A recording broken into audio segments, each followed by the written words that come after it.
This program is produced by Eagle Mountain Apostolic Resource Center. To find additional episodes of this program, as well as other content, visit eaglemountain.tv.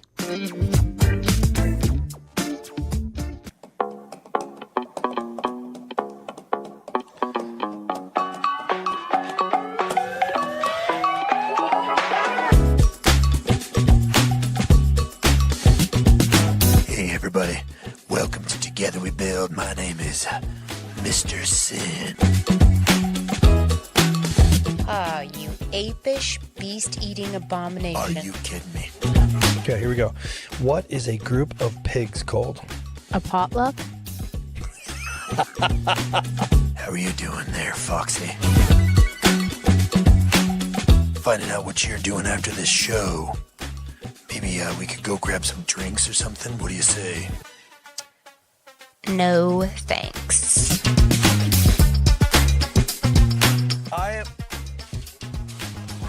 I for sure will go in there to get that.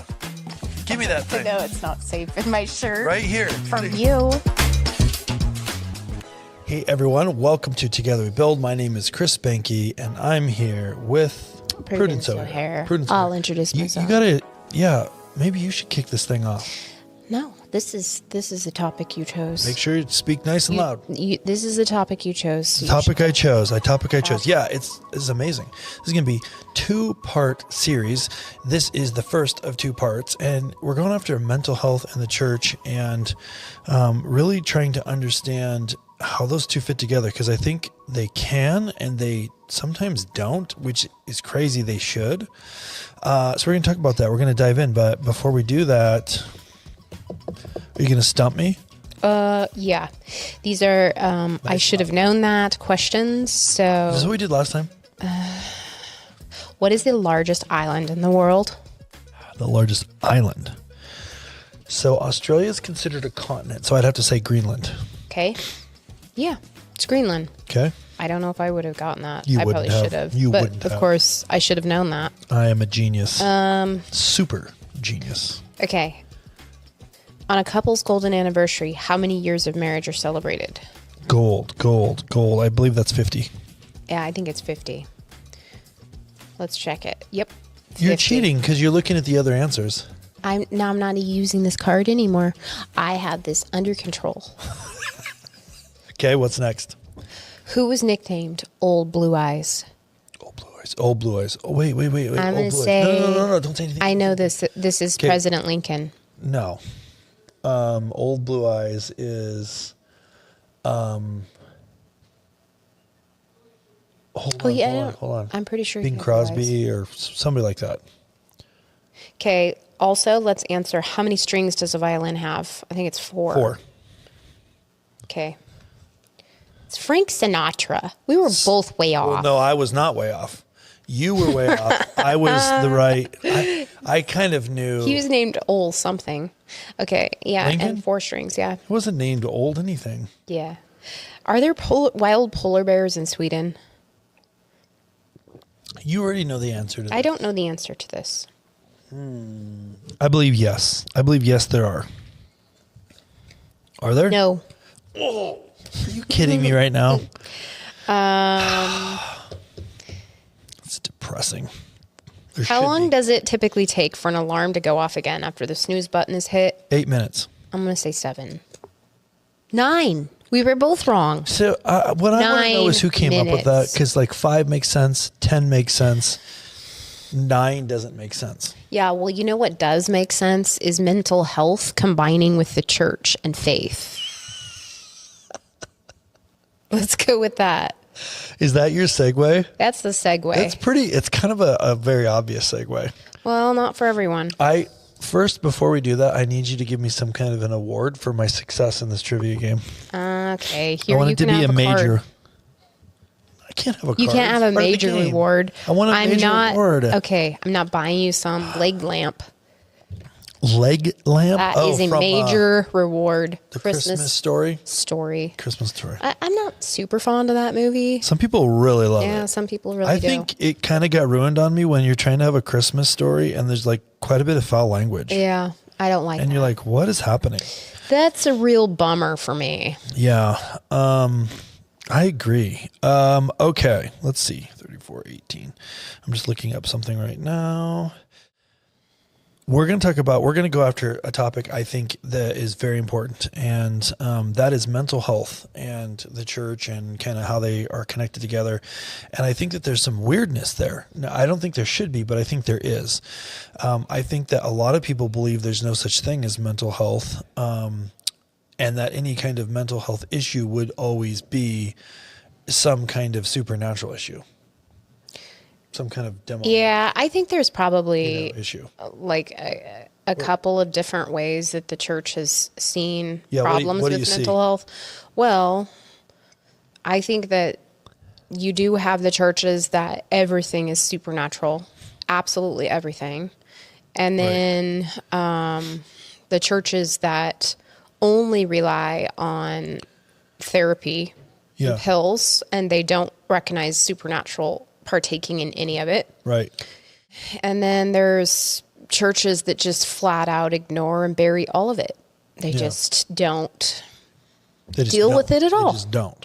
in any avoid way, shape, or form. Yeah. It's like, if you do, you don't tell people about it. Yeah. Yeah, I think that, like so many things, there's a truth that should be found in that, and it shouldn't be that hard to find, but we kind of make it muddy for some reason.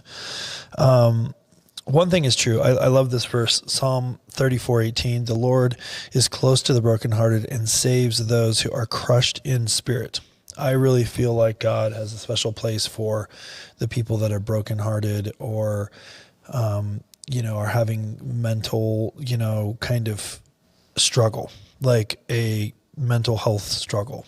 This could be all kinds of things. This could be like a clinical diagnosed problem, but it could also be depression, anxiety, frustration, anger, these things. And I feel like God really, he cares about us working through those things. And that's another thing that I've seen a little bit in the church, which is kind of like, get it together.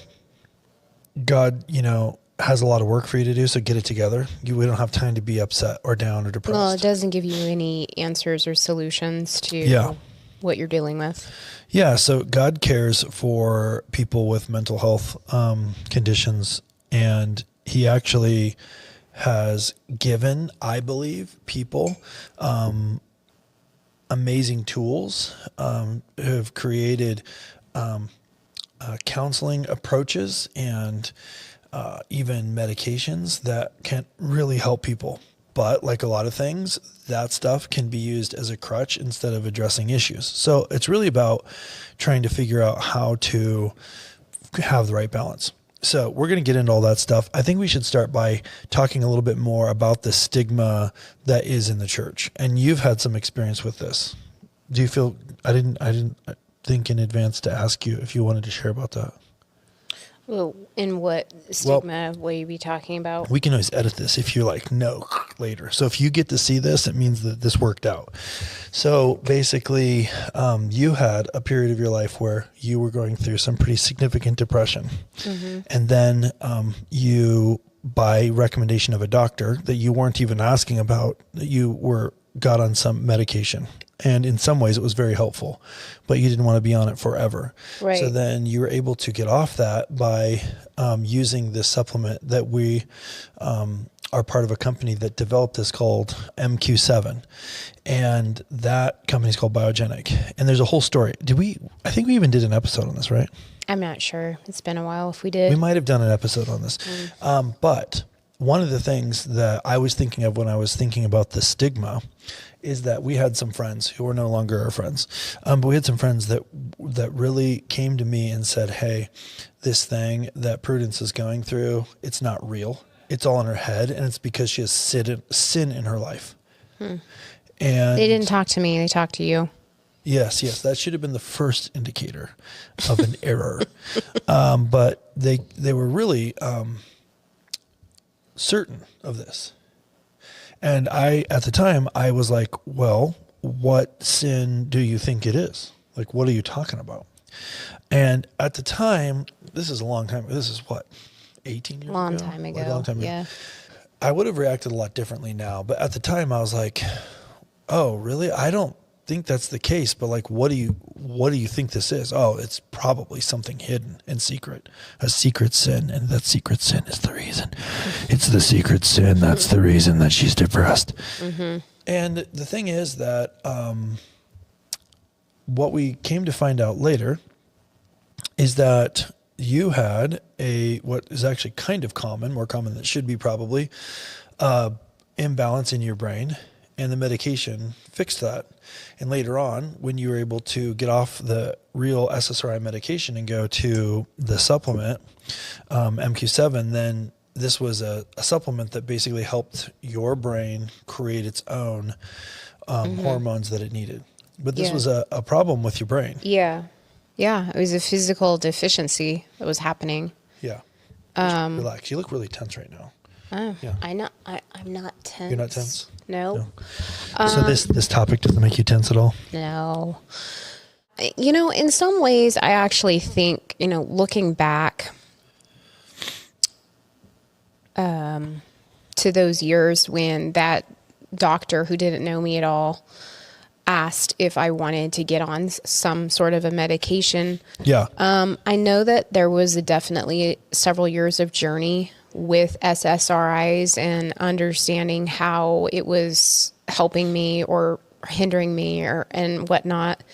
And that's probably a different topic for a different day. But really, had I not gone through that process and journey, and felt what it was like to be off, felt what it was like to be on, felt what it was like to be off again, and then felt what it was like to be on a supplement that actually did good things for me and normalized me rather than numbing me with SSRIs. Like I wouldn't maybe have experienced or found that product for me if I hadn't been even though sent down in some ways it was not a great diagnosis, it was massively helpful because it was discovering a product learn. because what happened is that I didn't know that I was having issues and problems. By the way, selective serotonin reuptake inhibitor is what SSRI stands for. Selective serotonin reuptake inhibitor, which essentially, it's significantly more complicated than this, but essentially synthetically tricks your brain and replaces what would normally be dealt with by the natural production of serotonin. Yeah.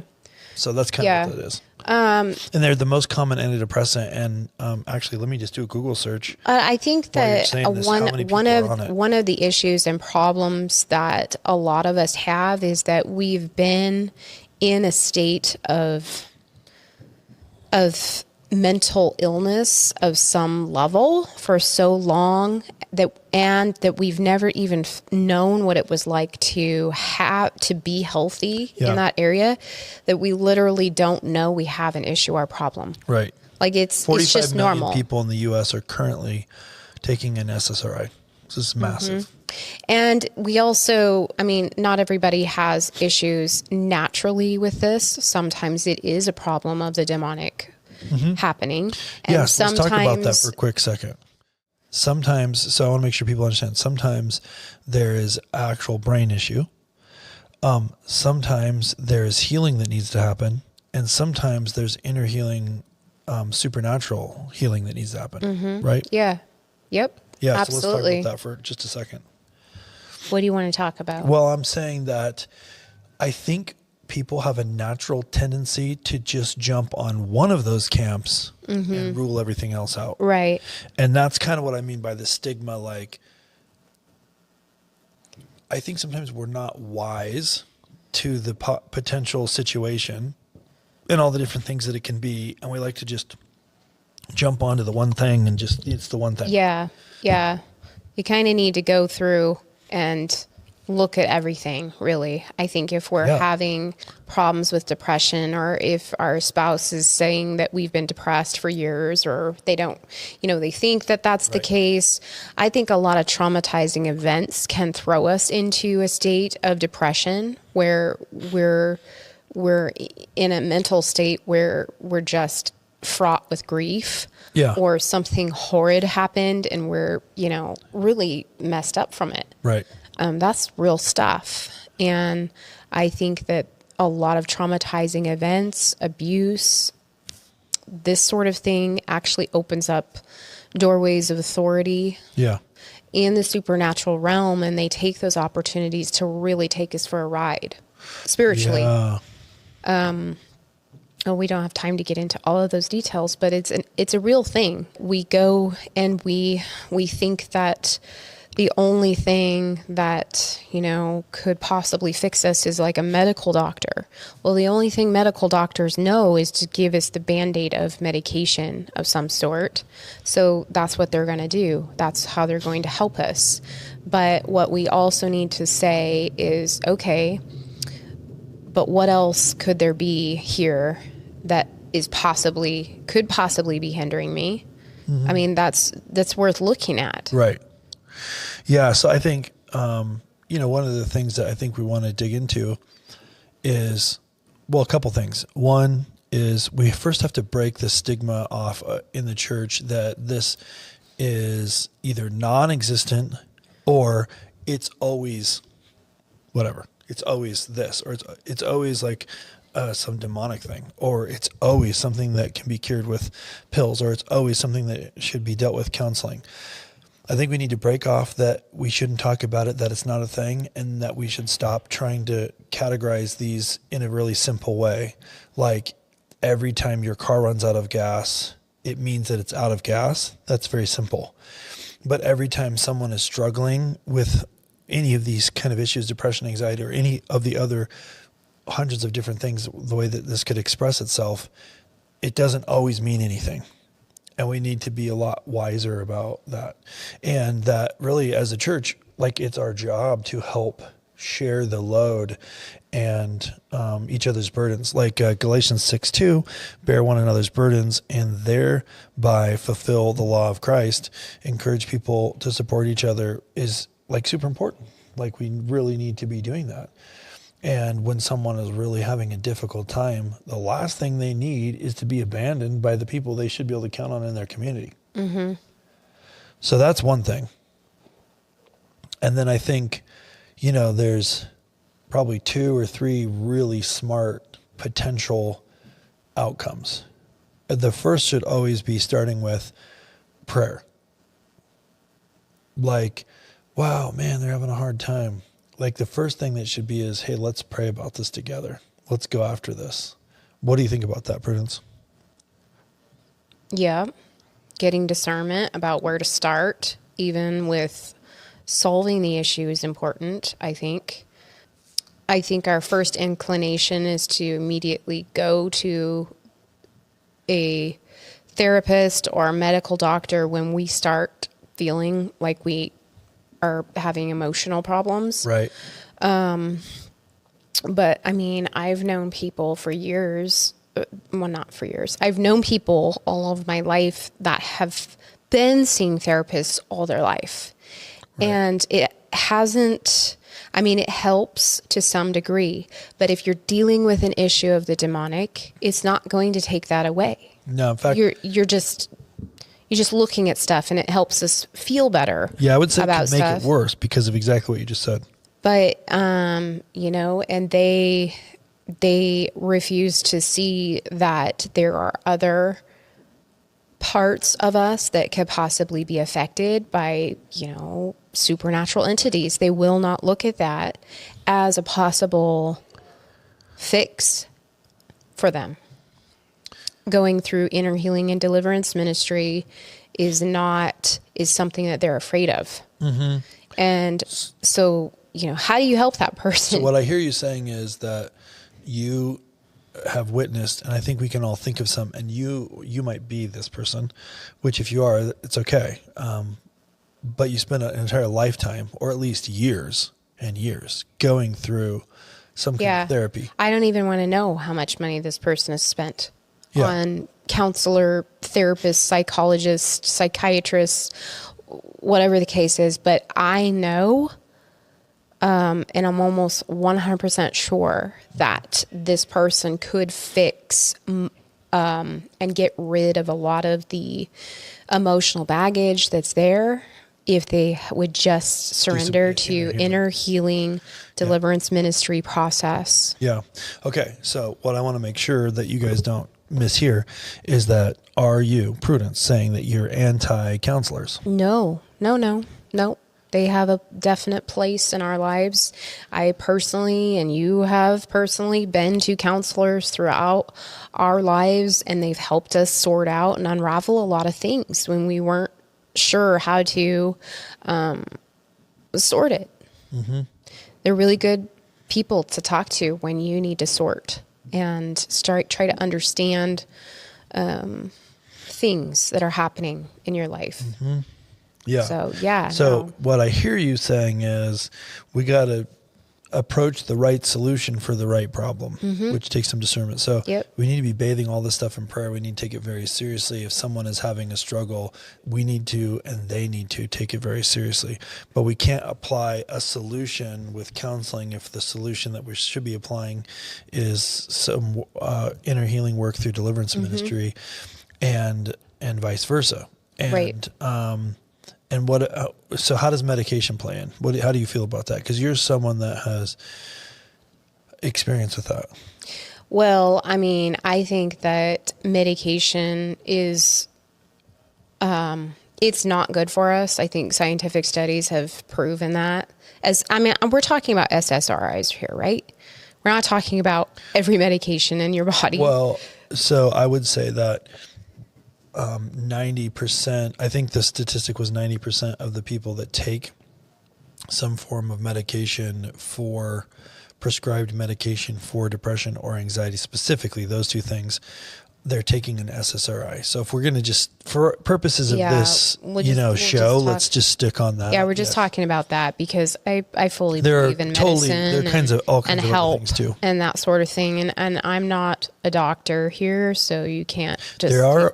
I would throw this out there real quick on this though. There are a lot of approaches nowadays that used to be non-doctor approaches that are now becoming more doctor approaches. And what I mean by those approaches is I would personally call, this isn't like a medical term or anything like this, but I would call these coping approaches.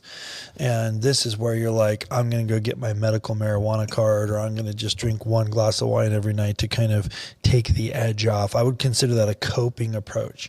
And historically speaking, doctors have not prescribed coping approaches, but in the last 10 years, they have been prescribing a lot of coping approaches. And I actually strongly feel like coping approaches are pretty much, I cannot think of a time where that's a really good approach, because you're not actually fixing the problem, you're coping with the problem. It might really help the situation from a symptom standpoint, like maybe you're really mean all the time and drinking a glass of wine every night makes you a little bit less mean. And so it feels like it's an effective approach, but you're not really fixing the problem. You're just, coping, you're numbing. So we're not even really talking about that. And we don't really have tons of time to get into all that, but I personally don't believe that is an appropriate approach, because you're not actually fixing any problems. Well, we want to fix problems. Yeah. In my personal journey with depression and finding out that I actually did have a problem. Yeah. There was a point in time where I did try to get off medication and was a complete train wreck. Yeah. And I discovered that this was very normal to the me before medication, and I wasn't going to allow my family to live with that person. So I went back onto the medication because So just to provide clarity, you're saying you went through a process to get off, and it didn't work, but in the process, you got to kind of witness yourself. Yeah, I saw what was happening because it happened so fast, the switch. But what I didn't know was that there was a natural way to help the issue and the problem. So I was prepared to stay on medication for the rest of my life if it meant that my family didn't have to be put through a type of person that was going to be nasty or blue all the time. You know what I'm saying? But the Lord brought it into my life a natural way to help me with my issue. So I guess what I'm saying is in relation to medication, it's like a lot of people don't know that there are stuff out there naturally that can help them. Yeah. They just don't know. And so we can't do something different if we don't know what's different to do. So to tell somebody, well, you shouldn't be on SSRIs. Yeah, but the difference is it's this or this. Yeah. And I can't be this over here. Yeah. And I can't fault them or blame them for that because I was there once and I know Yeah. the difference. Yeah. And I think that really the point I want to get across, especially in this part one of this series, is like, we need to be very careful to not think because we know from our experience that what is right for the other person. So we got to be very careful about that because maybe what they do need is some kind of medication to help them through the situation that they're in. Or maybe what they do need is counseling, or maybe what they do need is a deliverance ministry. So we need to be very careful not to do that.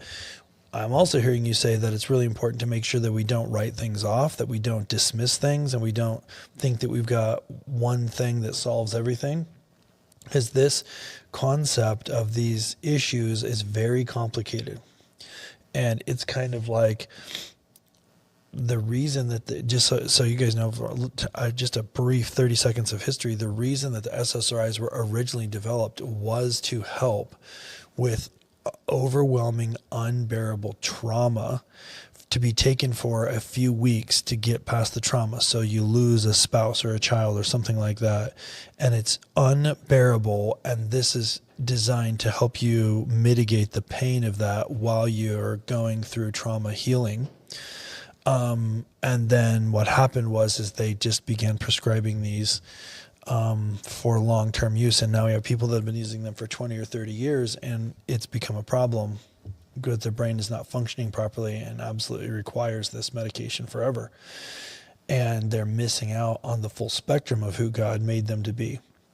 So we're definitely not saying there's never a time or a season or a period where you shouldn't use medication. What we're saying is that you need to be working with your doctor, and your doctor needs to be well-rounded, and you need to be looking at all the potential situations and opportunities that are there, and you've got to have discernment to know what's appropriate for you in the specific season and time and your particular walk and what you're going through. Mm-hmm. Our little computer system is very complicated situation. And to figure out the right, well, I think probably one of the hardest for us all is figuring out that there is an issue and a problem. Right. I mean, what do you mean by that? Well, I mean, if we've been sick for years and years and years, or for a long period of time, or not normalized in our emotional health, we think that that's normal. Yeah. Because we can't step back from ourselves and see what it is that we're feeling. And there's no way to compare stuff. Right. So that's why I think it's really important to listen to your, if you're not sure if you have an issue, but you suspect maybe just because of where your thoughts go all the time, maybe you should check with your spouse. Mm-hmm. Ask them what they think. Yeah. Ask them for feedback. Get vulnerable with them and say, hey, do you think that I have problems with this? Mm-hmm. Or what do you see me? Have you ever seen me any different? Do you think I should do X and Y and Z? Or, maybe a good friend or your parent or, somebody that you trust and trust really well with that they know you and have watched you, and that you can, and maybe just a couple of people too. I don't know. But if you're just really unsure of where you are, or, ask other people what they see. I think I want to spend just a minute as we wrap this up in that area. And so just let me summarize real quick. So God wants us to be healthy. He says in scripture that he's kind of got a special heart for people that are struggling. Like he wants us to be healthy and he cares about us. We need to break off the stigma in the church. We need to be bathing this stuff in prayer. we need to create space where it's okay for deliverance, inner healing, counseling, medication, these things, and that we need to be really having good discernment with the Lord on those things. So as we kind of wrap that up, here's what I want to make sure everybody knows, and we're going to have part 2 of this too. So you got to stick around for next week and check out part 2, is that God really wants us to be healthy in all areas. And I think a lot of times we get this weird view that we're like, yeah, I know God loves us. He loves us with all of our mistakes and the things that are broken, and He loves me that even though I'm depressed and full of anxiety, and I can't stand myself, and I'm not sure I want to live, but He still loves me anyway, and that's good. And we kind of normalize unhealth. But what He told the paralyzed man on the mat, what did He say? Are you asking me when He asked him if he wanted to be healthy? Or are you asking, what are you asking? What are you referring to? He said, get up and walk. So He was asking him to take part in the situation. Yeah. Yeah. And what He was saying was, this illness, this sickness, that isn't meant to be for us. Right. He's saying, I am here to provide health and healing for you. Mm-hmm. And that's not just about